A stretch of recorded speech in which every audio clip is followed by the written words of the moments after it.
Well, as you can see there, Professor Chidebere Onya joins us this morning to discuss that all-important issue. He is the Secretary to the State Government of Enugu. Thank you so much for joining us this morning, Prof. Good morning. Well, first of all, let's begin by asking, there are those who would wonder, first of all, well, this is perhaps a good thing, following the fact that, people in Enugu State are themselves now saying enough and no more. The natural question would be, first of all, how has it been? What are the things that you observed first before you got into office and now that you are in office? What are the feelings that you got that informed the decision of the Enugu State government to say no more sit at home on Mondays? Yes, good morning to our viewers. So before we got into office, most of us also have seen how the sit at home has impacted the economy of the Southeast, not just Enugu State, but Enugu State specifically. We had a study during the transition period by the teams that were involved in looking at our economic growth trajectory, some of the risks that we may encounter in attracting foreign investors, in attracting diasporan investors, not those that live in Enugu, but those that live outside Enugu that are willing to invest in our economy, and how we're able to move His Excellency's vision of moving Enugu State from a $4.4 billion GDP to a $30 billion GDP. So what we have set out to do was to step back and ask, are people really interested in this sit at home, or is it something that has been imposed on them because of the fear factor? Across the schools in Enugu, students are now attending school 4 days a week, which we know, considering what it takes to be able to achieve the full curriculum outlay for students. For instance, if it's a 180 calendar day, we're losing 4 days every single month, and times it by 10 months of academic instruction. And if we're going to be competitive in the education space, we must make sure that our students are exposed, both in the public school and in the private school, to the full impact of the learning experience to achieve a level of mastery.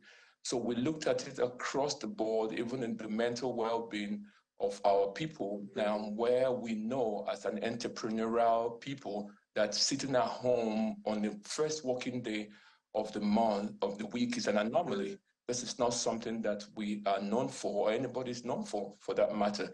We also looked at how can investors come into Enugu if the work days have been reduced to 4 days a week, while their operational cost and the other costs that are affiliated to it will still run. How can they be competitive? Why would an investor come to Enugu State as against other states that are investor friendly? We also looked at what this has done to our ease of doing business, where we have moved to from a number that was quite impressive earlier to now the second to the last. If you check our numbers in 2018, we were the third, according to the payback data source, and then as at 2022, we're the second to the last state. So when on that, just a quick one, my apologies, just a quick one on that. I mean, this fact isn't unknown to the previous administration as well, but this sit at home has lasted 2 years, at least 2 years before now. So one wonders whether or not these issues that you've raised, the economy of the state, the entrepreneurial mindset of the people was lost on the people themselves, because it was they themselves that decided, look, no more. And then they began to protest and say they're not doing this anymore, they're not staying at home anymore. And then, government naturally, follows suit. So one wonders, why did it take this long?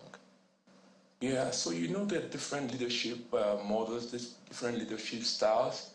Dr. Peter Mba's style coming from the private sector, and those of us that are here to support him achieve his vision for Ndi Enugu, we come from a different mindset, a different mental model. So he came out and said, this cannot work. I mean, we don't know what was the reason behind the last administration's decision to take a different path. But for us, we decided that this path is not sustainable, this path is just not going to work, and that it can help us achieve the economic growth or even help us build the type of Enugu state that people that have known Enugu remember as a regional capital, somewhere that stood from and spoke from a place of pride for the region itself and even for the country. So the governor made this decision because of what he knows and the vision he has for Enugu, and he's taking it on head on. So you can notice that the citizens are beginning to feel that confidence in this administration, leading to the demonstration against the sit-at-home policy that you had mentioned earlier, and also the compliance across the board. And also do keep in mind that this process is taking a very long time. From the time that His Excellency made this declaration canceling the illegal sit-at-home, what we did was started engagement at all levels. We first had a town hall meeting where all the critical stakeholders, everybody. Yes, Professor Aya, we'll talk about the sit-at-home order. Now that you've mentioned the governor's decision, let's take a critical look at it. I'm wondering about the legality of the sealing of offices that refuse to open, following the ban on the sit-at-home order. Well, for me, I could choose not to open my shop at any time, regardless of the sit-at-home order. But besides that, I've seen, and Nigerians have seen some of those videos where the IPOB men did a very merciless flogging of people who came out on that day. And little wonder that some would rather, based on experience, refuse to come out. And in those videos where you, supervise the sealing of the offices, I was struggling to see the presence of security operatives that will provide some form of reassurance for the people who came out in the first place. But there is none, even in other videos that we have seen. Perhaps you'd like to speak to this. I think your last statement is incorrect. And I say it's incorrect because the video clips you have are the ones showing me and a few of the market leaders, the market leadership team, and a couple of other people from the Enugu Capital Territory Authority. What we have also adopted as a model is to approach security process intervention from 2 points of view, having the uniformed security people present and also having quite a bit of investment into intelligence to prevent. So His Excellency's approach with the Security Council is more preventive or preemptive, so to speak. So though you don't see a lot of uniformed policemen and other security agencies around, we have also invested significantly in intelligence. And you will agree that what they have now adopted is using the social media as a ploy to cause fear and mayhem in circulating old, unverified clips, and then using this whole fear factor they've been able to generate in the past 22 months to spread this amongst people and causing the. But there's no fact, and there's no evidence that shows that any of that is true. And then going to the point, you do understand that policies are predicated. The implementation is also predicated on the context of the situation. I do agree that if there were, for instance, a situation whereby we were not going through this whole process of non-state actors trying to determine what happens in a state where there's a legitimate government and government that is very focused and clear on what it wants to do for its people, it would be okay for people to say on Tuesday and Wednesday, I'm taking a break because I'm resting, but to impose it ab initio and also have the fear factor drive it in itself undermines a bit of the credibility on the argument of I choose to stay at home only on Mondays, every single Monday, and thereby communicating some level of support for what we know is illegal. As one. Second, we have gone ahead to present very strong security presence and a strategy, not just the present, but a strategy also on our side to continue to work with this level of criminality and undermine their plans wherever they are. And what you will notice is that in a situation like this, what they're doing is trying to look for soft targets where they could go to remote areas and create a level of mayhem there, video it and circulate amongst people. And because the fear has been around for quite a bit, people unconsciously or unintentionally circulate this. So this is what we are dealing with. So it's not that, you know, we're very big on economic growth. We're big in investment. But what you will agree with me that if China's news was in Enugu State and channels had to be shut down every Monday, not because you guys didn't want to come to work, but because you were scared that somebody was going to cause you harm, well, it would not be good for your business. And we understand this, and we've gone ahead to provide the security in very Professor strategic Onya, position to address this. Professor, I'm sure you'll agree with me that soft targets are just as important as, you know, the mass of people in the main metropolis and the business center in Enugu State. So we hope that the security presence is as widespread and the intelligence is as effective. But let's go to the engagements that the governor has begun to have with community leaders.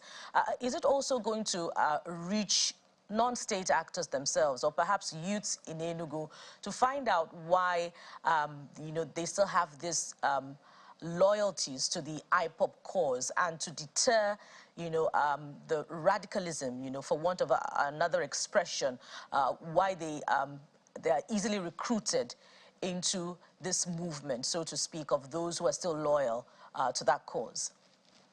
Yes, thank you so much. So let's start by separating the arguments. These are two different things. The loyalty to freeing Nnamdi Kanu is quite different from the criminality and mayhem and destruction of our economy. So what they have done was very, very creatively tied these two together. These two are not the same thing. Killing people and asking them to sit at home against their will is not the same as advocating for the release, the legal release of Mazi Nnamdi Kanu. What we have tried to do is separate the conversation so that if we're dealing with the freedom of Nnamdi Kanu, it's a different thing. And Dr. Peter Mbah has been one of those since he got into office to have visited the president and pushed this narrative very clear and continue to support it. But on the other hand, we have non-state actors that have decided to be able to use a level of ignorance in some spaces to propagate a message tying these two together. These two are not together. So for us to be able to do this, we have started meeting and continue to meet with all the local government actors, the youth leaders, the town planning, the town leaders. We've also meeting other critical players that are not necessarily recognized, like the Keke people, Nigerian Union of Road Transport, people that hear things and get involved. We've met all the stakeholders at all levels, and we are now making this clear, and they understand, and that's why you're seeing people coming up and saying that, yes, we support the freedom of Nnamdi Kanu, we support the law of the land, that if a court gives a judgment, that government ought to abide by it and follow their own legal pathway to appeal it. But on the other hand, we cannot have non-state actors that are not legitimately authorized to give decisions for how the people do their business. So what we're doing is we have separated that, and we're engaging to the very grassroots. That's where local government chairmen are also involved, PG leaders are involved, traditional rulers are involved in this process. So it's important that we separate these two conversations, and it's the tying them down that people that think they can sit where they are and determine what we do as a region continue to think they will thrive. But that stopped. Under this government, Dr. Peter Mbah is very clear that we're not backing down. He is the governor, and he's going to push this message to the very end, and Enugu return to where it used to be. All right, Prof, we have to thank you very much for your understanding that you've given us this morning on this issue, even though there are those who are still wondering whether or not they got clearly your condition about the legality or otherwise of sealing the shops. But we are out of time. We have to thank you for now. Professor Chidebere Onya is Secretary to the Government of Enugu State. Thank you again for your time today. Thank you so much for having me. All right. We're back after now. Do stay with us.